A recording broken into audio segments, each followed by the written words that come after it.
Yeah, yeah, yeah. GlowChat. Hi and welcome back to GlowChat, a podcast all about skincare, self-care and everything in between. I am your host Vic and I'm here with founder of GlowFound, Claire.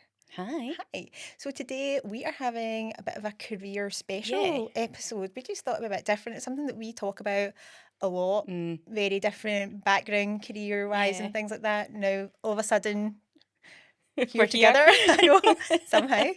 So this all started with, we're both reading the Emma Grede book called Start With Yourself. Yes. Yes. And obviously we both kind of at different points. Obviously you can relate to her as the kind of like working mum, founder, that kind of thing.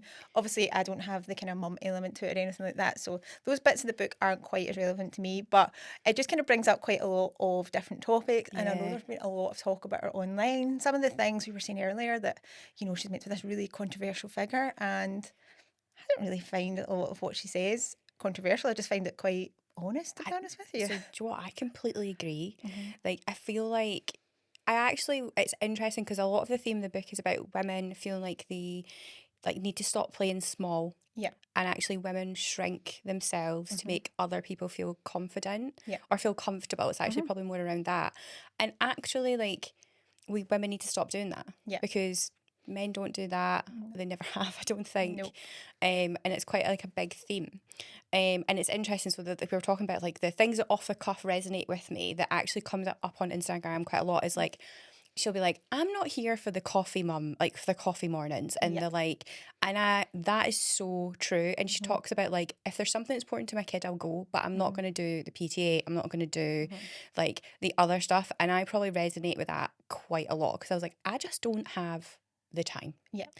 And Or that's not where your time and effort and energy would be best placed for you or for your family either. Really isn't. Like, so, well, today actually we're filming, but it's actually Rory's sports day, but I can't, I was like, I can't do that. But then like my husband, so he's going today. Yeah. And actually, to be fair, my son is in a phase where he would much rather have his dad at the minute than his mum. But like, somebody will always be there. And I think that's okay. But I think women are always, they feel more guilty because it should be the mum. Women are the default. 100%. We have tried to swap Fergus. So Fergus is the main point of contact and it's not me. And I kid you not, we cannot do it for love nor money. Oh my God, like really? even with the nursery, like you can put both our names down, it'll be me. They won't even phone. And I just don't, because I travel a bit more. I'm through in Glasgow quite a lot. Like I just am not here.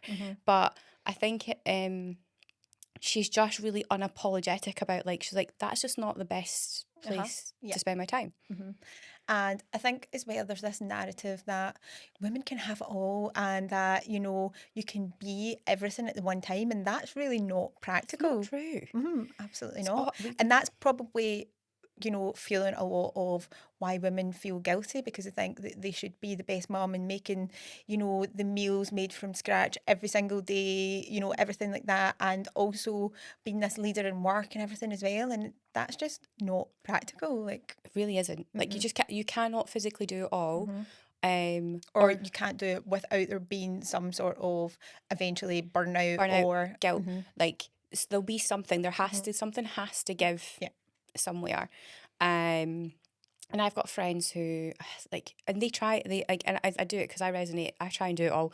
You can see them, and they're incredibly successful at what they do. They're like, I've got a friend Emma, and she's so like, she's a great mum. She's like, she does the home baking, she does everything, but like, she at times can be stretched so thin because she's trying to do everything she wants to do. Yeah. And it's like, it takes a toll. Absolutely. Even when I look at my nephews at school, and you know, there's always something. There's always like the crazy hair day that you need to, or like, you know, something. World Book Day is awful. Yeah, exactly that. Or even things like how much homework they get at such a young age as well at school, and you're just like, it's.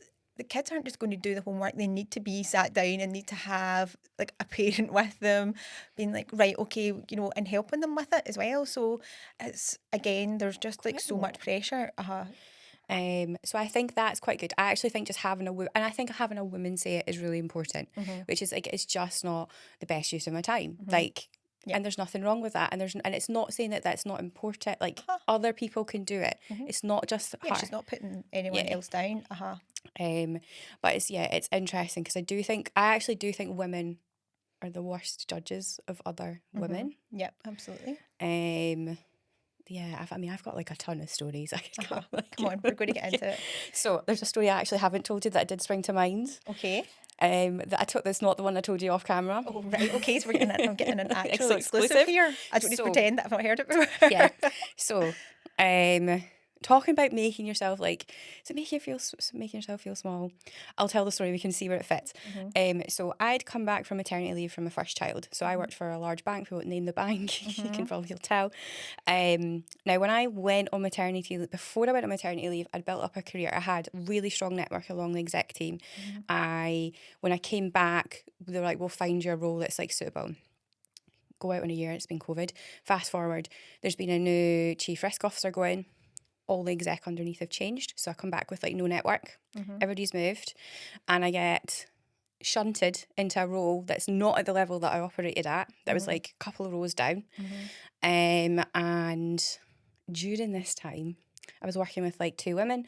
One was she was my boss. I had been her boss. I'd been more senior than her previously, but I'd come back off mat leave.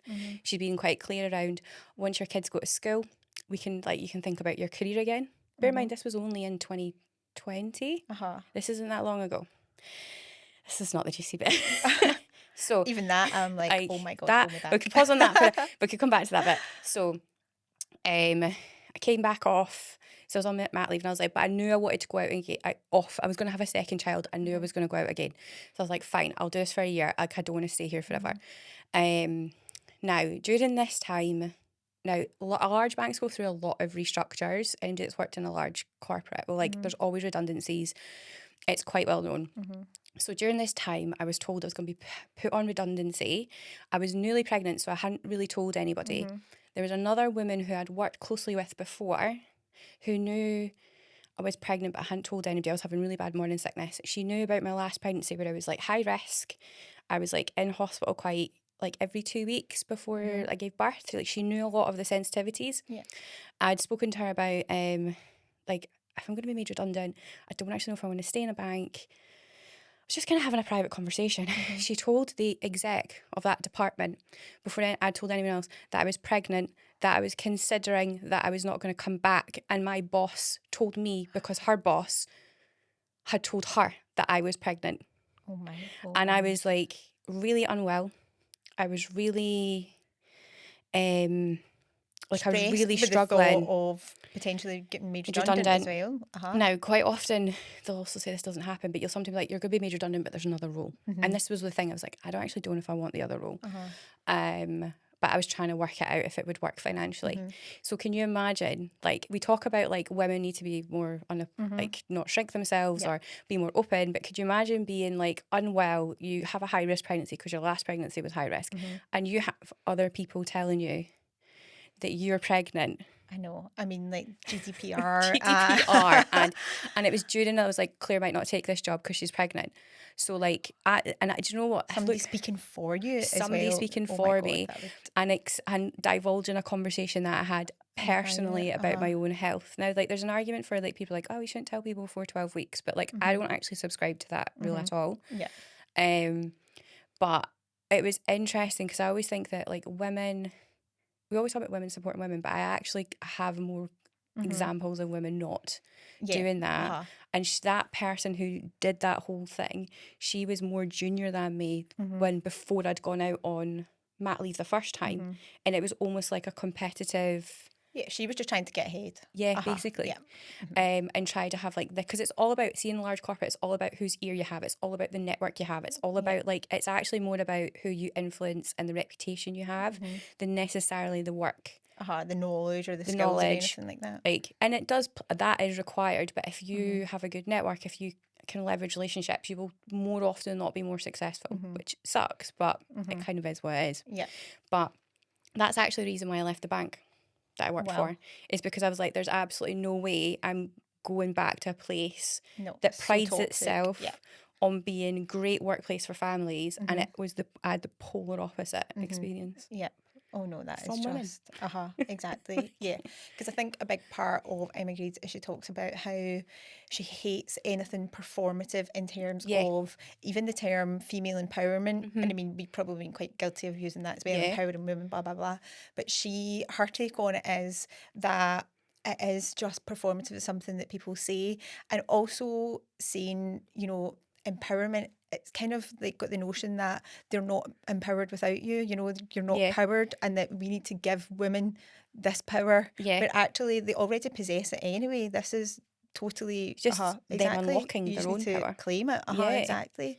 You don't need to be given it in the first instance as well, and then I think that kind of like ties in with the thing that I hate is this whole women supporting women thing, which is great if you can support another woman, great, but not just for the sake of it. I Yeah, you hate get a that thing, lot. and I feel like a lot of just especially on social media you see it a lot as well, especially in terms of see like multi-level marketing and things like that. They really play on that old women supporting women thing, and it's just a sales tactic at the end of the day. It's Yeah. not actually about helping other women, it's about getting a sale out of them basically. Yeah, and that's what I sometimes feel a bit like I mean, like large corporates is like the hard thing with large corporates is like you have some micro cultures depending on where you go, Yeah. right?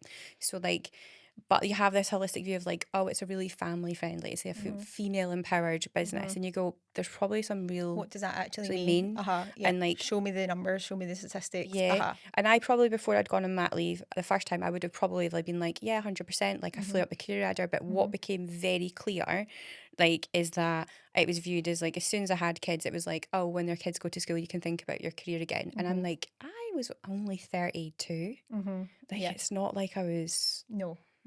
yeah, they made it sound like I was like due for retirement. Yeah. And then to have somebody like divulge your personal information, I absolutely. think also she also had known that I'd miscarried before I had my son, but I also miscarried before I had my daughter. Right. So Okay. she also did know a lot of like, and actually like you take a step back and you're like, why would you, there's no reason you would divulge No. that information.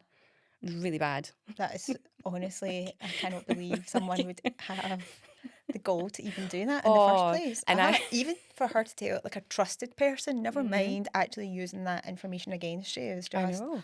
horrific. Was, yeah, I should have gone to HR and I didn't. I was like, it was one of those points where like I actually looked back and it was really pivotal because it made me go, this is not for me. Yeah. I mean, I then did It go, needed to happen. it needed to Probably. happen. Yeah. I needed to leave, and that was like the deciding factor of like I actually can't support No. a business that's like that. Yeah, because it's either kind of like, well, you're just kind of then encouraged to just act like that as well then, and you just know that that's just like does not align with your morals. Yeah, no, not at all. So yeah, so that is like probably like the most scandalous thing that's happened in the workplace for me. Absolutely.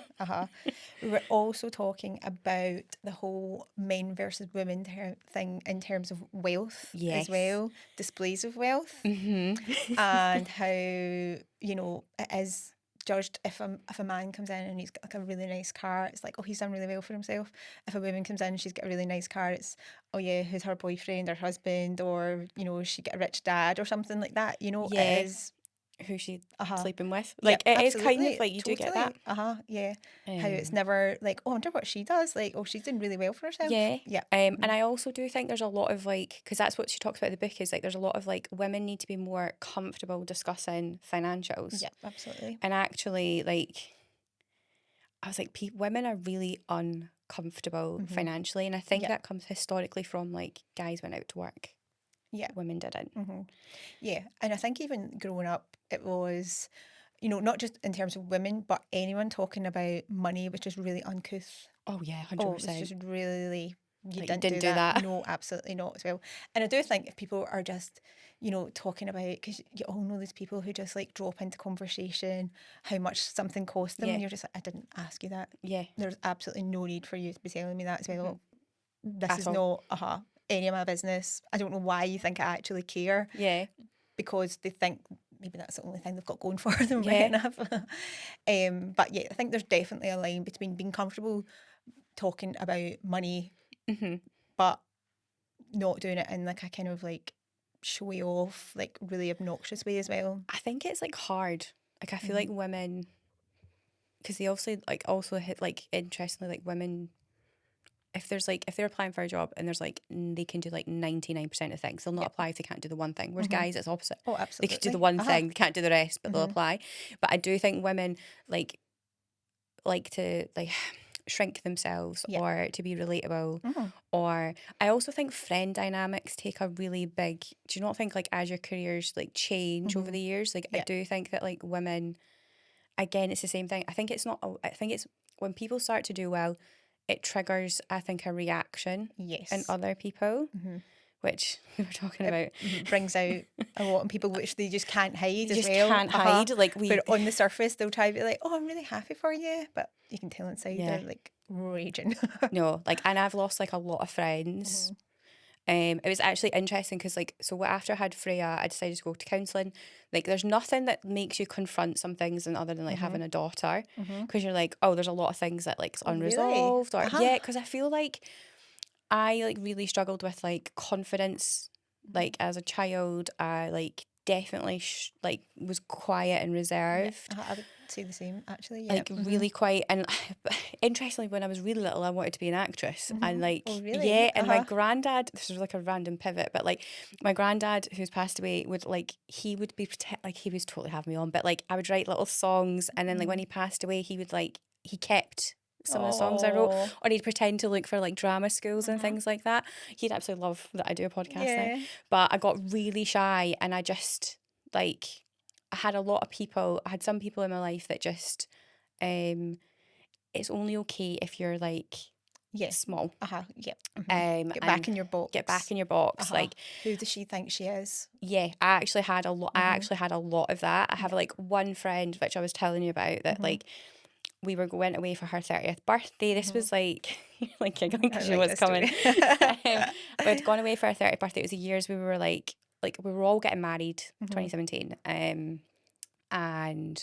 went to York for her 30th birthday. Now, there's a bit of a backstory that, so I had started to do well. Like, I was working in the bank. I was getting some really good bonuses. Like, I had never gotten before. I was a bit like, are you going to give me, I was so like, you're going to give me that bonus? Like, are you sure? Like, kind of questioning it almost. Like, I don't think I like, deserve this. Yeah, no, like, totally. I'd gone through like quite a lot of challenging time at work. Like, and I'd been into like a mulberry store in Edinburgh like 4 times, like, and every time I'd chicken out. I'd look at a bag, there was a specific bag I wanted, and then but I'd chicken out every single time, to the point where Fergus was like, will you buy the bloody bag? And I just was like, talking about it. Dragging me in. And I was like, I can't. Anyway, went to York, and York has a discount store. Well, it did have, for mulberry handbags. Like, so we'd gone shopping, and I was like, I'm going to go to that discount store. And it was like a good discount on this bag. And so I was like, still was a bit unsure. I actually phoned Fergus to be like, should I do it? And he was like, will you buy the bloody bag? I can't have a conversation with you again about this. Bought it. I was with, like, it was a large group of people, but it was 2 people. And it wasn't the girl's birthday. The girl's whose birthday it was, she wasn't there when I bought it. Bought it, didn't think anything of it. And I was like, I'll just not say anything. 7 years later, for years I've been like, there's something really off. Like, she's really funny with me. Like, she doesn't invite me. Like, she purposely like does things like really unusual. Transpired she'd held a grudge for 7 years that I'd bought this handbag because I didn't need to do it because it was her birthday weekend. Bear in mind, we'd gone to York for her birthday. We'd then had to take days off for her wedding. I'd gone to Benidorm for a Hindu. It's not my vibe, but I went. Right. Didn't complain. I had done loads of things over the years. And like, it's your money. You're perfectly entitled to spend your money. I was a bit like, if my friend had done that and it was the other way around, like we were talking about, I would have been like, buy the purse, buy the like, get the shoes. Like, I would have been like so happy. Like, I had somebody to say they were pregnant at my wedding. I was delighted for them because she was embarrassed, and I was like, no way, like, it's amazing. Like, I'm all about like people's successes, but she celebrating other held people. a grudge for 7 years, and that turned into like anything I did was me showing off. Anything I did, because if I went on a holiday, if I talked about, there was like one thing we were talking about, it just anything I did, like the last thing just I think rubbed it up the wrong just way. rubbed it up the wrong way. Like, the last thing I did was, we were talking about, my friend got married a couple of years ago, and she was like, and we were going on a night out, and then before we got there, my friend was like, she was really stressed about the wedding. She was really like, like, there was loads of things. So we were sitting in this bar. We were all kind of sitting together. and I'm like, I can't wait for your hen do, because she'd been so stressed about everything else. I was like, I can't wait till we go to like Poland, it's gonna be amazing. That transpired to this other person, because I hadn't read a group chat and I didn't know she wasn't going, that she was like, you were doing that to make me feel bad. You were and this all transpired from buying a Mulberry handbag. And so actually our Full friendship of our like own ended. self-importance. Yeah, Yeah, absolutely. but like couldn't articulate why, just kept being like, you don't need to do that, you make me feel like this. And I was like, I can't, like, Yeah, absolutely. just couldn't But get also it. interesting, even you telling this story now, is you said there was a discount store, so it was actually a really good discount on it. So you have, even all these years later, had to justify that purchase. Yes. So I still say, I So that still do it. so that people watching don't think, oh, she's really unrelatable. She just goes and buys I just designer go back, handbags, which as I well, don't do. but you are perfectly entitled to do. Yeah. But like actually like that, but one of the things I realised is like going through counselling, which I start from, is like I actually have friends that I had, not everybody, I've like, we've established I've got a large group of friends, and this is actually a different friend group, is that It's about time you cut some of them out. That's well, just they too cut many me people. out, so we're good. So what she kind of said is like, you've surrounded yourself with some people who, like, when you shine, like, they don't like it. No, absolutely And they not. can't articulate it, and they don't know why. But I think it's because of like, and I have read this, which is like when people grow, and I think this is what Emma talks about in the book, is like it triggers something uncomfortable in someone else, because you reflect to them what they maybe aren't doing that they want to do. And I feel like that is so common for women in their 30s and 40s. And I mean, because we've spoken about this before in terms of like your personal situation as well, because it's almost like, you know, women would potentially put up these, you know, barriers in terms of, well, I'm a mum now, or, you know, I've got a mortgage and a family and things like that. I can't just go out on my own. And maybe that is true for some people as well, but also there's part of it that's maybe a bit of an excuse to not go and actually pursue something. And I think that's actually really valuable for children to see their parents that are fulfilled and going after like what they want as well. And like they get interested. So like I was talking about my kids, but like Freya, like I was getting ready because our event's tonight. Our event was last week. And she was talking about I was getting everything ready, and she was like, can I help you deliver your skincare? Or she was like, they've been using like the Dussel mineral skin, like SPF. Yeah. And she was like, I've got my skincare on. And it's like, but it's nice to see, like, she's like, and Rudy does the same when he's like, can I help you do your deliveries? Can I like help pack the boxes? And I think it's nice for them to see you doing things that you want to do. Oh yeah, absolutely. And that careers look say, different. my mum, when I was younger, had like a coffee shop.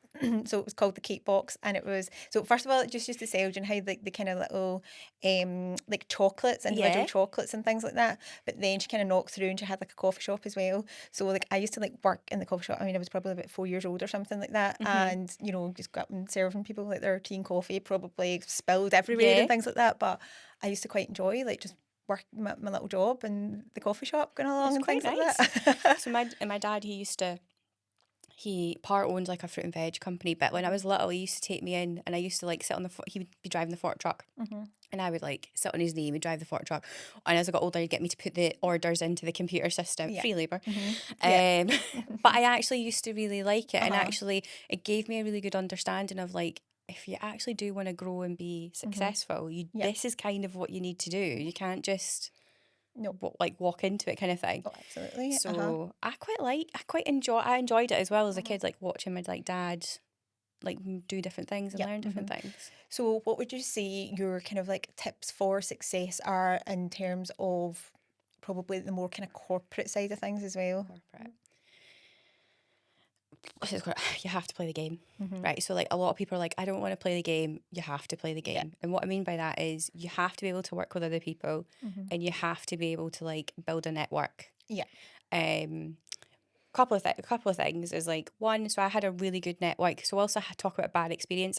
There's a friend that I made called Sammy at the place that she's still there, and we are still friends to this day, because actually you need somebody who like has your back. And that kind of shared experience as well. Like we went through some crazy things together where we were both look at each other and be like, oh no, this is today. So I feel like you have to build a network, and you have to be I actually do agree with Emma Grede. You have to be in the rooms. See, if you want to be super Yeah. successful, you have to be in the room. I remember, like, when I was, like, before I went on maternity leave, if you were dialing in from a different place, and I'm not talking at home, I'm talking you were in Scotland and everybody was in Yeah. London, like, that made a difference back then. Absolutely. And I do actually think you need to be physically in front of people. It Yeah, just because is. I think sometimes it's all the kind of the things that you can't put down in words that you do that people do pick up on though. Yeah. And I think, like, it's the conversations that happen out of the meeting. So, Yeah. like, you stand after, you're maybe chatting to someone. I would say that. So I would say, like, you have to be there. I think you have to play the game. You have to build a network. Like, Yeah. I also think you have to be really uncomfortable not being liked. So, like, I can say this now. And my friend Sammy, she'd laugh because she's like, I totally recognise this in you. Is that, like, I was really uncomfortable by being like, I was really comfortable being direct. Like, I once had feedback was like, you will really nicely tell people to, like, Yeah. F off. But like, but they're like, you do it in the nicest way possible. But you're like, it's very diplomatic. yeah. And you have to be really comfortable with being maybe a little bit more direct. Yeah. Which I think that's probably important for other people as well to get actually useful feedback as well. yeah, If someone's kind of like dancing about the issue, dance about it, then you don't have time. no, absolutely Like, not. if you're in a corporate environment, and particularly when you start to get a bit more senior, Time is there's money. there's time is money. There's also, like, you're doing a couple of things. If you lead a department, you're like fighting to keep your space, like, as in, like, your empire, because it's kind of a bit like that, or you're trying to grow it, or you're defending it so you're not getting tons of work and you don't have any resource, because that's like the two issues you have is like you either do well and they keep handing stuff over to you and you're like, I don't have a team that's big enough to deal with it, or you're trying to defend it because people are trying to land grab and they're trying to, like, take and build their own empire. It, like, people can say it doesn't happen, it 100% happens. Yeah, So absolutely. you have to be really comfortable. Like, people will say, like, put your elbows out and actually, like, stand on your ground. And that's where I think Emma talks about being unapologetically yourself. Like, you can't shrink. You have to, like, keep your emotions in check. That was, like, another thing I had to really learn is like, emotional. It's like, not, I'm a crier. Like, I will cry at the drop of a hat over anything. And I had to really learn to keep my emotions in check, because then I wouldn't be reactive. Yeah, exactly.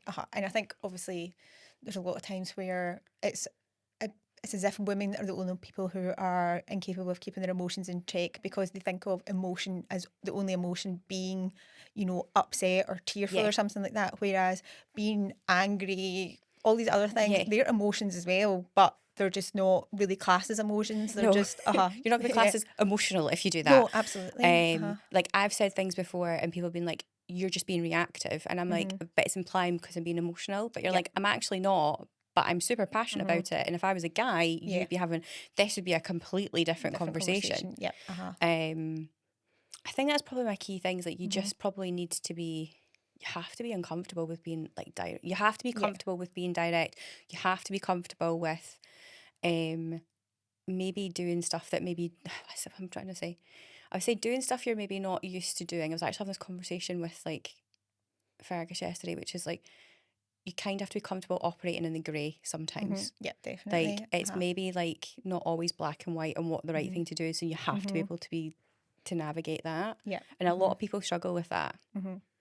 Yeah, these are the things that you're not really taught when you think about, like, school or uni and things like that as well. It's all these other, like, life skills that just don't really come into it until you start working in the workplace, really, isn't it? It's like, you get taught what's right and wrong, but actually what right and wrong in some corporate, and you're like, oh, it's a grey area here. Like, you have to, like, it's like a pendulum. You kind of need to work out what's the right thing to do. But I do think that it's interesting because there's so many women I've worked with, and she's actually Chief Risk Officer of Metro Bank, and she's amazing. I worked with her, but she came back from mat leave, and she came back from mat leave early. But that was the thing. I remember I was, like, quite young, and she was like, oh, she came back from mat leave because she had to protect her job. Right. And that is the way it was, like, sold to me. And she's really aggressive. And actually, I learned, it's one of the people I learned the most from. And don't get me wrong, she was direct and she was to the point, but see if you could understand where she was coming from, it actually made complete sense why she was doing it. But she always had this like reputation of, well, it's her and just guys, and it was male dominated. But it's interesting when you just see other people's like that's their opening line. A guy would never get that. Absolutely not.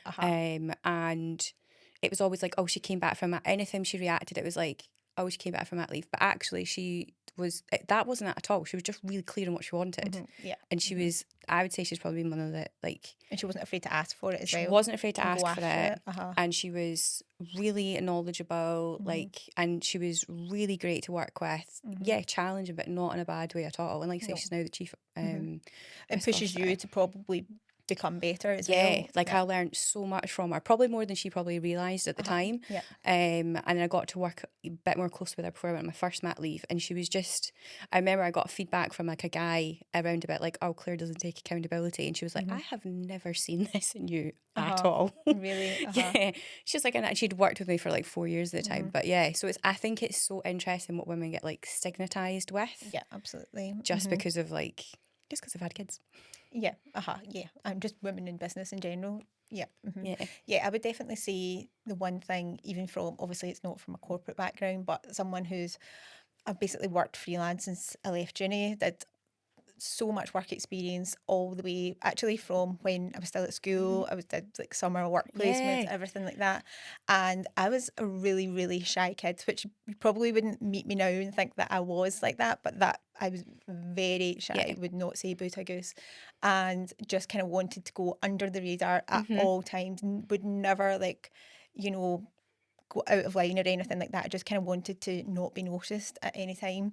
But I would say that from being a child, like, still at school, I was comfortable with being uncomfortable, putting myself in situations where I didn't know anyone and I was really shy, but I was having to really push myself out of the comfort zone as well. And I feel like that's one thing that's really kind of got me to, got me ahead anywhere, is just kind of always kind of pushing myself out.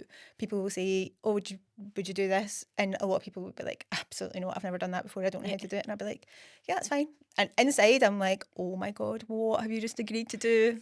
Like hosting a podcast there. I was like, I do you remember? But it's just like the more you do it, the more it actually doesn't really become a big deal. It's just one of these things where, I don't know how to do this, but do you know what? I'll figure it out. There's nothing that's not figureoutable. Googleable.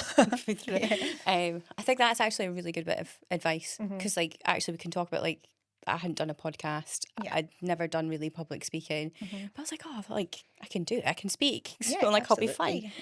And I think we talked about like we have such a nice studio that we work with, and like it just, everything's really like chill. So having good people around you makes such a difference as well. Yeah, definitely. So I think that's the one thing, and it doesn't really matter like what industry it is or anything like that. It's really just any industry. And I think a lot of the things that I probably did early on, even when I was doing work experience, unpaid, all these things that you need to do like to make, build your network and make connections. And obviously when I worked in fashion, I used to do a lot of fashion shows, and so there would be times where things were hectic backstage and things were really, really busy, but it's probably the things where it was not busy that really made me stand out from other people, because if you were just like a dresser or something like that, they would just be like sitting on their phone or wait for a coffee, and I would be like tidying up and like straightening all the hangers, putting the bags away, make sure everything was turned inside out. I hadn't been asked to do any of that, but I think just using common sense and doing all the things that are not expected or not a requirement of you really makes people notice you. And especially then me being in that position a few years later where I was the one running fashion shows, and when you would get someone in who would just get it, because that's what like my fashion show producer always says to me, you just get it, like I don't need to think about when I ask you to do something, I know it's done, and it's just like not having to be have someone sitting on top of you or micromanaging you, just kind of like allowing you to just kind of get on with it and trust that it'll be done as well. Safe pair of hands. I used to get described as a safe pair of hands. Yeah, exactly. Because you just get it and you're like, stuff just needs to get done. Yeah, absolutely. So I think that's a big thing as well. It's all these things. But again, these are things I know we were talking about earlier in terms of when people, do want to work from home, and I totally get that. It's so much more convenient as well. But I think at different stages of your career, I feel that you really need to build your career up in order to get to a point where you can just be working from home all the time. And because it's all the things that you learn from people just from having conversations or overhearing people, and it's all these things as well that I really feel like make such a difference. Yeah, and do you know what I do think though, if people are like, I've got this piece of work and there's someone sitting next to them that's capable, good to work with, they're gonna be like, I'll hand it to you. They're not gonna be like, wait, I'm gonna phone this person, and that isn't great. But that also is like, it's the way it's going. So if you look at all the large corporates, they're kind of phasing out working from home. There is a reason for that. Do I agree with it? Not really. Like, I do think there should be some I think flexibility. it's different. But they're pushing people back into the office. Like, and actually, like, if you then try and pull away from that, you're just not gonna. The opportunities are gonna pass you by, and it sucks. But it's gonna happen. I know, that's the thing. Another thing I would say, like, going back to like friends and dynamics, and like one of the things I realised as I went through counselling is like, the people that don't get you are gonna fall away, but actually it's the best thing ever, because the people that get you are gonna like love you. Absolutely. And actually you're much more surrounded by people that like love you. So like, I've made so many good friends. Interestingly, actually a lot through the school. Like, I've got a really good like mum friend called Emma, and she is like, shout out to her because she listens to the pod. But she is like such a champion. She's always like willing to help. She's like anybody, but she's such a champion of like, if you're doing something and like making you feel like good about yourself. She's like such a lovely person to be around. But I've met loads of friends that are like that. So that's what I would say is like, once you kind of realise just to stop shrinking and being yourself, you will find a group of people that like just get you. Absolutely, And it's so much better. And I do think the older you get, the better you become at judging, reading people as well, and thinking, like, this is a person that I can actually be myself around, or this is a person that I probably need to keep my guard up a little bit as well. Yeah. And you don't want to be like editing yourself constantly. Absolutely not. We don't even do it on this. No, not at all. So yeah, I definitely think that's a big thing as well. It's the people that are, surrounding you, that are, when you're having those moments of self-doubt, or, I've said I'll do this thing, but I actually don't know. And they'll come up with a million reasons, like, well, you didn't think you could do this. And then they give you like all the evidence that you kind of forget all about, isn't it? And you're just always thinking about the things that you haven't done and the things that you can't do. Yeah. Allegedly, things you can't do. So, but we're both really enjoying the Emma Grede book, though. Yeah. So it's called Start With Yourself. It's just a really interesting, especially, obviously there's quite a lot about family in it, which obviously I can't relate to. It's not really, absolutely not in my future, not manifesting that side of things at all. But it's just, it is interesting, just the kind of like honest conversations that she's having as well. Did you listen to the episode of her podcast with Victoria Beckham? No, I didn't. It's really good. Is it? It's really good. Yeah, especially because Victoria Beckham doesn't really do interviews like that very often as well. So it's a really interesting conversation, actually. Nice. I've got a question for you. Do you ever get judged because you don't have a family? Probably, but I don't really you don't care. I'm just curious, because like, I feel like mums sometimes get judged, but I feel like women get judged. I feel like women get judged for any decision they make. Yeah, definitely. I mean, I don't know. I maybe do. I don't really bother myself with anyone. That's probably that's the right answer. Yeah. I mean, probably in sense of, like, I really enjoy my life. It's a good life. Like a good few holidays booked and things like that, and not having to think about, like school holidays or anything like that at all. Sounds like a dream. Yeah, praise the bird. So, so yeah, probably does, but I really don't care. Yeah. I probably don't have anyone in my life who would be. Because you found your people. Yeah, exactly. I'm quite good at just like keeping my people. I've got quite a small group, but they're people that I just trust. You're either in or out. That's a very good way to be, I think. It's my sister, so I feel like she gets asked all the time. She got married last year, so inevitably it's like, are you gonna have kids? And she's like, but I might not, but I'm also completely fine with that decision. I know. I just find it absolutely wild when people ask these kind of questions. Like, it just, because you never know what's going on. I think it was obviously in last week's episode I was talking about the Kylie documentary, Yes. and there was an interview with Kylie just after she'd gone through breast cancer treatment. Yeah. She actually delayed her treatment to try IVF. Did she? So, and I think she'd tried a couple of rounds and it wasn't successful, which is obviously a really, really raw topic for her. Yes. And Kat Deely's asking her, like, I mean, questions that she would never ask in this day and age. But obviously, in those days, she was a lot younger as well, and this Yeah. would be what she's told. This is what we need to get be out of asking it. her. Yeah. And she's saying, do you want mum? Do you want to have kids? And she's like, what? I don't know what's in my future. At some point, I would love to be a mum and things like that. But you just never know. So I think this is just nowadays people need to be so careful, but because you don't know Yeah. what people are struggling with behind closed doors and things like Yeah. that as well. Like- It's just like so insensitive to be, think it's your business what's going ask. on. Like, so Jen Aniston, I feel like, is the other, like, quintessentially, Yeah. she got asked that all the time, and there Yeah. were so many things that was going on behind the scenes Yeah. that she obviously didn't talk about. Because why would you want to talk about it? Yeah. But yeah. Also, it kind of like it's very much she's not ticked that box yet. So it is. She's so I she's not completed her to-do list of yeah, like amazing like, career, like yeah. amazing career, like making $1 million an episode in Friends at the end, Yeah. like all these things that hardly anybody gets to do, Yeah. but that's like totally overshadowed by the fact that she's married but she's not provided a child. Yeah. And I do like that's one of the things that does irritate me about, like, because I still like women get it's always women, it's always like you're gonna have like you get in a relationship, when are you gonna get a boyfriend? I know. Like, Yeah. have you got one? Like, when are you gonna get engaged? You're like, when are you gonna get married? Are you so you're gonna have a kid? Are you gonna have a second kid? Do you think you'll have a third kid? Well, that's it. Like, you're like Yeah. at one point you're like, guys never get asked these questions. No, never. Ever. No, not at all. Right. So yeah, and it is very much like even like the Jennifer Aniston situation when when she's obviously after like Brad Pitt, they split up with him, and it was like, oh, poor Jennifer, like she's just on her own and she must be so lonely and so unhappy. She's lost Brad Pitt. And she's got like loads of like rescue dogs. She's got like a beachfront house in Malibu. Like, I'm sure she's doing just fine. She's fine. Like, she's got a man annoying her every 2 minutes I know. as well. Like, imagine the house being completely clean. Like, Oh my that sounds God. amazing. Totally. Everything's where you left it. I'm not gonna lie, that doesn't sound like a bad thing at all. It was funny the other day. I was very randomly off topic of careers or anything like that. I was in Lidl and I was just like picking up some bits and pieces, and there was a guy who was phoned his wife clearly, and he was literally standing right next to me, so I don't feel like I was like eavesdropping his conversation, but he was phoned her and he was like, right, so I've been looking for like fajita mix everywhere and I've not been able to find it, so I'm in Lidl now. And I was thinking, there's fajita mix like right in front of you, like loads of it. I'm thinking, is he okay?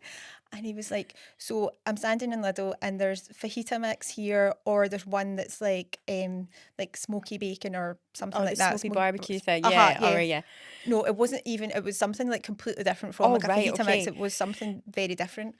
And she was clearly like, yeah, get the fajita mix one. Right, okay, I'll get the fajita mix one. And I'm like, see if a man had to phone me and I would actually hang up on him. Like, common sense, people with a lack of common sense. That's a lack of common sense. That is not like a married. Do you know what my other thing that annoys me about being married, going on a rant, is so Fergus is going to the World Cup, right? Because Scotland's never qualified. So he's Amazing. going, like, I went to Thailand after Freya turned 3. So I feel like, right? So we're a family that's like, if you get these amazing opportunities, like I went to Thailand because my friend was getting married. Amazing. Like that never, so like, Fergus was like, go. So he like, I don't mean he let you no, go. so but this is what I'm this actually was about to say, uh-huh. right? So it's like, I was talking about Fergus is going to the World Cup, and somebody was like, you're a really good wife for letting him go. And I was literally like, am I his mother? One, no, I'm not. No. Am I his prison guard? Yeah. No, I'm also not his prison guard. I really hate this like perception that like women, it's like actually in relationships, it's allow, don't allow. Oh, Like no, you're some sort of like guard. Yeah. I think it's different in when you've got a family as well, because it's not his money and it's not your money and things like that. So if it's going to affect your family dynamic, or whereas you can't go on a family holiday because of that or things like that. But I think that's a completely different situation to. It's People are allowed to still have their own hobbies and their own friends and everything like that. in their own life. I'm also a bit like, but how it's just a weird choice. If it, like, it's, I feel like there's always, but I actually do, controversial, think there's some women that enjoy playing that role of being like, I allow or I don't allow. Yeah. It's just not me. Like, it's too much hard work. I know. I have kind of gone on in my own life without having to manage someone else. I know. I've got like 2 children to manage. I don't need a third. Like, and my own life. Yeah. But like that personally just irritates me. But it's that perception of like women again make all the decisions. Like, and it's joint decisions. That's what I mean by that. It's not that like guys make all the No, decisions. absolutely not. I don't think that would be too popular in your No, house. I don't think that would be too popular in our house either. Is that brave? But yeah, so that was like another thing. We've gone off topic, but yeah, that's what we do. That's what we do. That's what we should call the podcast. It's off topic. Off topic. That could be the reboot. Do a rebrand at the end of the year. Yes, so that's our thoughts on career and just fajita mix. Fajita mix and just, you know, relationships. Yeah, I'm quite jealous of Fergus going to the World Cup though, that's the only thing. Are you? Yeah. Well, I was a bit like him and 3 of his mates. Like, I'm a bit, why not? Like, it's once in a lifetime opportunity. Absolutely. Hopefully not a once in a lifetime thing. Yeah, obviously, but like, manifest that for Scotland. like, Thanks. yeah, realistically, stick up for the football fans yeah, here. okay, sorry. Realistically, it might not happen again. So like, why would I not? And also, it's a cool experience going to his friend, like going with his friends to New York. New York's a great place to be. Like, I'm just jealous. If you want my honest opinion, but.